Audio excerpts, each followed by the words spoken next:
ती तिच्याकडे गेली का तेव्हा गेली. पटकन काढ तिला धरलं. पटकन काढ ना लवकर. वय बाय ती तिला लोटून दे. तिला पटकन लोटून दे तिला. लोट तिकडं.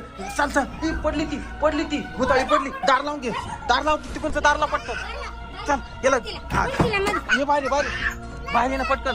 ए ते जाऊ दे मरते. चाल ना पटकन. आलेली. वय बाय पटकन. माऊली तुला कुठं लागलं नाही ना? तुम्ही ती भुताळी खिडकीत आली. आयला ते बाय ना त्या जोळी जवळच अजून ती. बाबू ती म्हणती माझं पोरग माझं पुढे म्हणते ती. तुझं काय आयला मी आता नाही खिडकी लावून घेतो. खिडकी गेला लावून घे. तिला मध्ये आपण आहे ना एखादा बाबा आणि काढून द्यायला. चल एखादा बाबा पाहायला लागल पाटक्यांमध्ये. ही अशी कशी घुसली बाई? हा ना मला तर टेन्शन आलं. तू चांगली झोळीत टाकलं त्या माऊलीला.